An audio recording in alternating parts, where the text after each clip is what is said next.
commit Zion Williamson was putting on his own personal dunk contest. Check out these slams. You can get lost in a YouTube rabbit hole if you just Google Zion Williamson. He's been doing this for 3 or 4 years. Just filthy what he brings it with. They say he jumps like Vince Carter and he's as big as LeBron. I mean, that's a heck of a combination.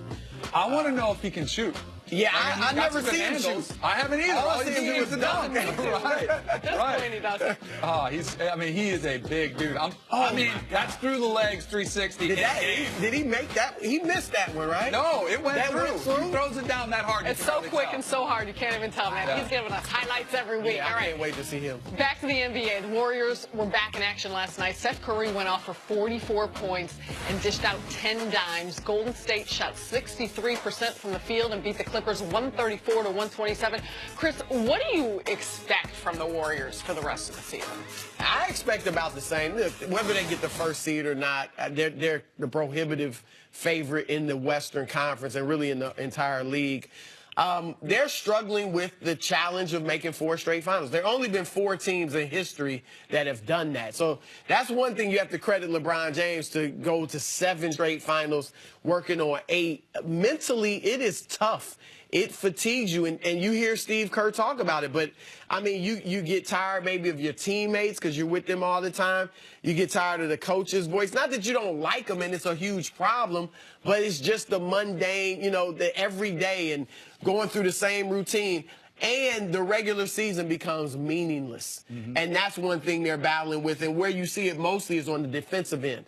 Because offense, no matter how meaningless the regular season is, you always love playing offense. Right. But defense, where you have to grind and put forth that effort in a game that doesn't really matter. It's all about May and June for you. That's when it gets tough. And this 4, they won 5 of their last 9.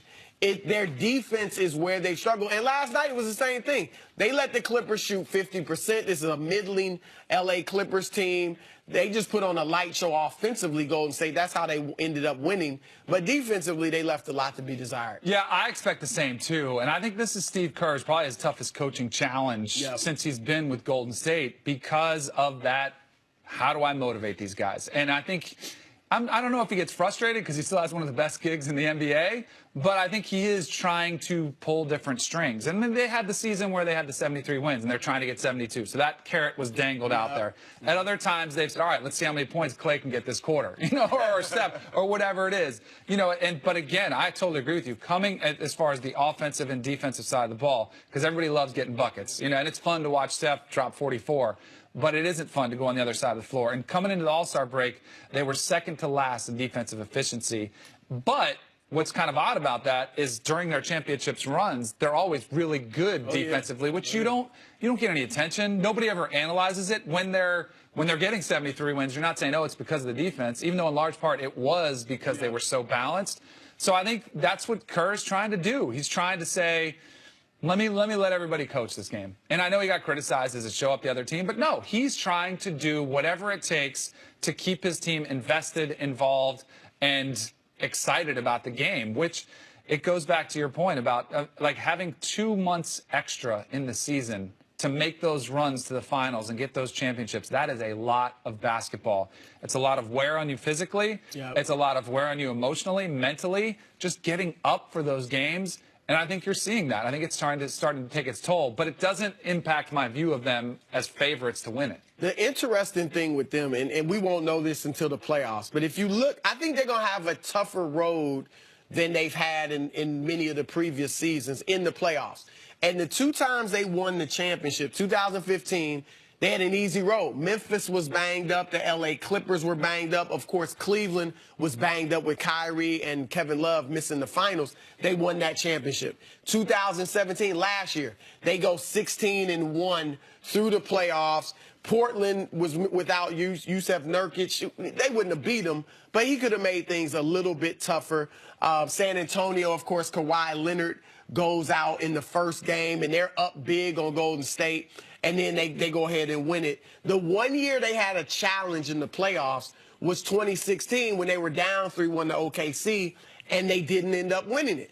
This year, Who knows who they'll get in the first round?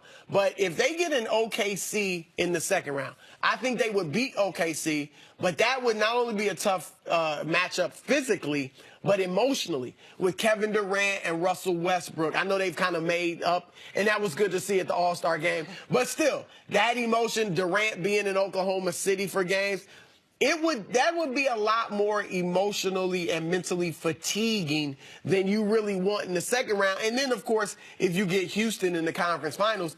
So they will have a much tougher road, I believe, to get to the finals than they've had in the past. Cleveland should have a relatively easy road, and that maybe will make the finals matchup a lot tougher. We know there's stars on stars, but when you look at their lineup, whether it's Steph, KD, Clay, Draymond, who to you is the most important piece in this group to be able to play? They all need to play well, right, but to really be at their peak form. To me, I look at it as the second best player in the planet, because if LeBron's one, it's KD right behind him. I think it's Kevin Durant. I think he means the most to them.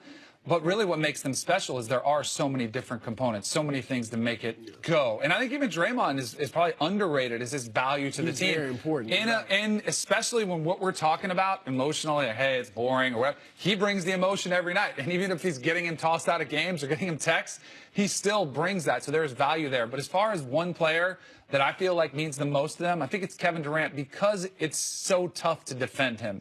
And I know it's not easy to cover Steph either, but his game is a little bit more one-dimensional, being this, this insane shooter that you're seeing, whereas Kevin Durant can back out from threes, but he can also take you down low. He's got really good handles, and his height. Like, how tough is it to defend a guy with a body built like that?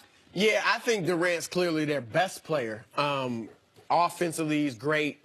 Virtually impossible to guard, because I used to say before he even went to Golden State, he was like a 7-foot version of Steph Curry. Yeah. Not quite as good of a shooter, but they both have great handle. Steph is better, but they have great handle, can finish at the rim and have the mid-range game. And then, of course, Durant does it at the defensive end, which is huge for them now because they don't really have the shot blocking. He's bringing that, and then as a team, they're blocking a lot of shots, but it's all based on him.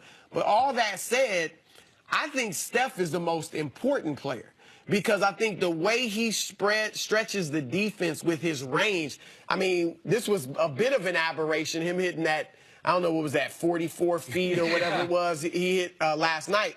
But when he's playing and he's the focal point of the offense, the defense is spread out so far that it opens everything up.